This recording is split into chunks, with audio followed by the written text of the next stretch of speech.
बिस्मिल्लाहिर्रहमानिर्रहीम। दुनिया में जहाँ-जहाँ ये प्रोग्राम देखा जा रहा है, सभी देखने वालों को अस्सलाम वालेकुम। मेरी दुआ है जहाँ रहें, खुश रहें, आबाद रहें। आज की रेसिपी बहुत ही टेस्टी, चटपटी और मज़ेदार है। आज हम कच्चे क़ीमे के कबाब बनाएँगे।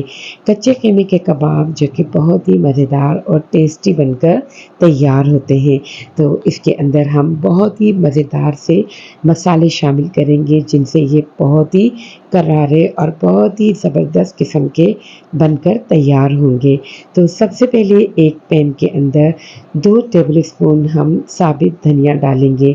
साबित धनिया के अलावा इसमें 1 टेबलस्पून सौंफ शामिल करेंगे। इसी तरह 1 टेबलस्पून इसके अंदर सफ़ेद ज़ीरा शामिल करेंगे। 1 टेबलस्पून साबित काली मिर्चें शामिल करेंगे और इसके अलावा हम इसके अंदर 4 से 5 सब्ज़ इलायची शामिल करेंगे। मेरे पास इलायची का पाउडर है तो मैं वो शामिल कर रही हूँ। 4 बड़ी काली इलायची शामिल करेंगे और इसके अलावा इसके अंदर 4 से 5 हम दालचीनी के टुकड़े शामिल करेंगे।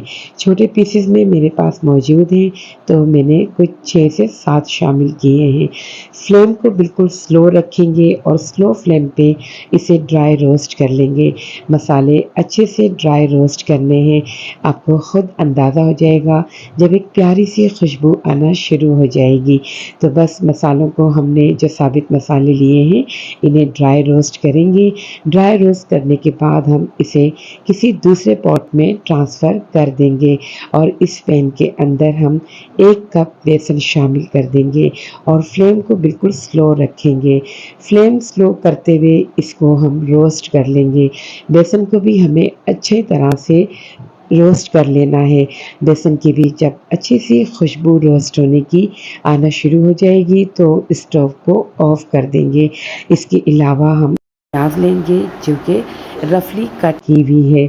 2 पोंथ लहसुन के लिए उसे मैंने छील लिया है। इसके अलावा 4 लंबी स्लाइस हम अदरक की लेंगे और इसके अलावा 2 टेबलस्पून के बराबर इसमें कच्चा पपीता शामिल करेंगे। पपीता थोड़ा रखे हुए टेंडर हो चुका है यानी गल चुका है तो ये कच्चा पपीता है। आप चाहें तो इसमें पक्का पपीता भी शामिल कर सकते हैं। पक्का पपीता यानी कि पपीता जो पका हुआ होता है। इसके अलावा 6 से 7 छोटी हरी मिर्चें ली हैं और 5-6 मैंने इसमें बड़ी हरी मिर्चें शामिल की है। तो इन सबको मिलाकर हम इसका अच्छा सा पेस्ट तैयार कर लेंगे। बहुत कम पानी का इस्तेमाल करेंगे। जब हमारा पेस्ट तैयार होगा तो बिल्कुल इस तरह से इसे होना चाहिए यानी ये थिक होना चाहिए। पानी ज़्यादा शामिल करने से कबाब को सँभालना मुश्किल हो जाएगा। तो ये पेस्ट हमने तैयार कर लिया है और ये मसाला जो हमने ड्राई रोस्ट करके रखा था ये भी अच्छी तरह से ठंडा हो चुका है। इसे ग्राइंडर में डालेंगे। ग्राइंडर में डालने के बाद इसे दरदरा सा पीस लेंगे। बहुत ज़्यादा बारीक नहीं पीसना है। 1 किलो मैंने कीमा लिया है। कीमे के अंदर 20% फैट्स शामिल की है। इससे कबाब बहुत ही अच्छे बनते हैं। एक बार इसे मशीन से फिर से निकाल लिया है। अब जो पेस्ट हमने बना के रखा था हरी मिर्च, पपीता, प्याज़ और अदरक लहसुन शामिल करके तो वो पेस्ट इसके अंदर शामिल कर देंगे। 1 टेबलस्पून इसके अंदर कुटी हुई लाल मिर्चें शामिल कर देंगे। इसके अलावा इसमें 1 टेबलस्पून खटाई पाउडर शामिल करेंगे यानी कच्चे आम का जो पाउडर होता है वो इसमें शामिल कर देंगे।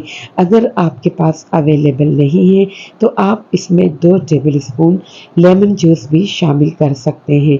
1 टेबलस्पून इसमें नमक शामिल करेंगे। आप नमक अपने टेस्ट के मुताबिक कम या ज़्यादा कर सकते हैं। अब इसके अंदर जो ड्राई रोस्ट हमने मसाले पीस कर रखे थे वो शामिल कर देंगे। तमाम चीज़ों को अच्छे से मिला लेंगे और मसालों को कीमे के अंदर अच्छी तरह से मिक्स कर लेंगे। मेक श्योर कि आपके हाथ अच्छे से वॉश होने चाहिए। हाथों की सफाई का ज़रूर ख़्याल रखा करें। अगर आप ग्लव्स पहन के इसे मिक्स करना चाहते हैं तो आप उस तरह से भी कर सकते हैं। मुझे सैटिस्फैक्शन हाथों से करने में होती है। इस तरह से आपके हाथों का टेस्ट भी इसके अंदर शामिल हो जाता है और आप जितनी मोहब्बत से अपनी फैमिली के लिए ये खाना तैयार करते हैं वो भी इसमें शामिल हो जाती है। तो बस अच्छे से मिक्स करके इसे आटे की तरह हम गूंद लेंगे। मसाला जितनी अच्छी तरह से मिक्स होगा उतना ही मज़ेदार हमारे कबाब तैयार होंगे। अब जो बेसन हमने रोस्ट करके रखा था और उसको ठंडा कर लिया वो भी इसमें शामिल कर देंगे और इसी तरह इसे भी अच्छी तरह से कीमे के अंदर मिक्स कर लेंगे। कबाबों की बाइंडिंग के लिए हम इसके अंदर 1 टेबल स्पून घी शामिल करेंगे। घी शामिल करने से इसकी बाइंडिंग बहुत अच्छी होगी और कबाब हमारे बहुत ही अच्छे टेस्टी से तैयार होंगे। तो इसके अंदर घी शामिल करने के बाद फिर से हम इसे मिक्स करेंगे और अच्छी तरह से गूंद लेंगे। तो आप देख सकते हैं मसाले इसमें कितनी अच्छी तरह से मिक्स हो रहे हैं। तो बस आपको भी इस तरह से तमाम मसालों को अच्छी तरह से मिक्स करना है। अब इसके अंदर अच्छा सा क्रंच देने के लिए 1 मीडियम साइज़ प्याज चॉप की भी शामिल कर देंगे। 2 टेबल स्पून तकरीबन इसमें हरा धनिया शामिल करेंगे और 2 टेबल स्पून इसमें पुदीना शामिल कर देंगे। हरा धनिया और पुदीना चॉप किया हुआ मैंने इसमें शामिल किया है। इसे भी अच्छी तरह से मिक्स कर लेंगे। तमाम मसाले इसमें अच्छे से मिक्स हो जाने चाहिए। आप देखें कितने अच्छा लग रहा है ये कीमा। आप इसको देख सकते हैं कि इसमें हमने कितने मज़ेदार और कितने अच्छे से मसाले डाले हैं। तो आपको अंदाज़ा हो सकता है कि कबाब भी हमारे कितने अच्छे तैयार होने वाले हैं। हाथों को बस ऑयल से ग्रीस करेंगे और थोड़ा-सा हाथ में कुछ कीमा लेंगे और उसकी टिकिया तैयार करेंगे। यानी एक नॉर्मल साइज़ की टिकिया हम इसकी तैयार कर लेंगे। कबाब को अच्छे से हमें गोल शेप में तैयार करना है और इसके अंदर प्याज, हरा धनिया और पुदीना जो नज़र आएगा उससे ये बहुत ही खुशनुमा से लगेंगे और खाने में बहुत ही टेस्टी होंगे, डाइजेस्ट करने में भी ईज़ी होंगे। तो ये अच्छी सी टिकिया हमने तैयार कर ली है। इसी तरह तमाम टिकिया बनाकर हम इसको कबाबों को तैयार करके रखते जाएँगे। आप चाहें तो महीना भर के लिए ये कबाब बनाकर इसे फ्रीज़ करके रख सकते हैं। किसी भी एयर टाइट बैग या एयर टाइट बॉक्स में डालकर 1 महीने के लिए फ्रीज़ कर सकते हैं और जब आपका दिल करे आप आसानी के साथ इसे फ्राई करके खा सकते हैं। तो ये तमाम कबाब हमने अच्छे से बनाकर रख लिए हैं। इस तरह से कबाब जब आप तैयार करके फ्रीज़ कर लेते हैं तो ये बहुत ही आसान होता है आपके लिए। जब कभी आपको बनाना हो तो झटपट आप इसे रेडी कर सकते हैं। तो बस इसको फ्रीज़ करेंगे। अब हम इसे फ्राई करते हैं।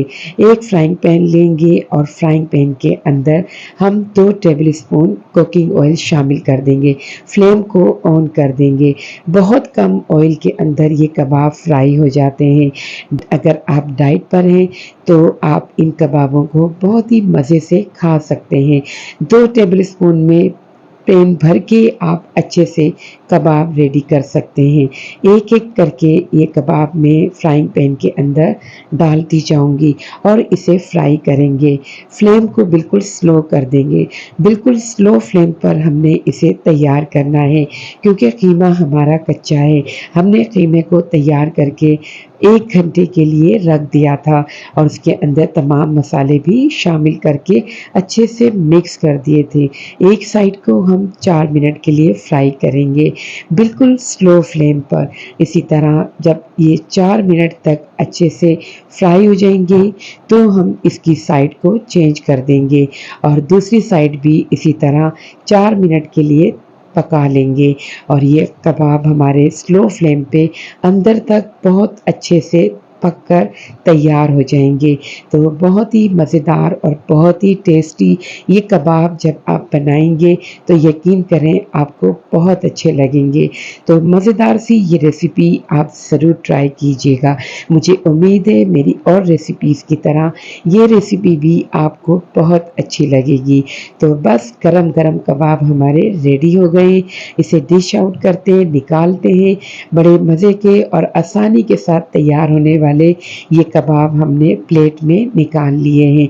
अब हम इसको सर्व करेंगे। आप सैलेड के साथ इसको सर्व कर सकते हैं।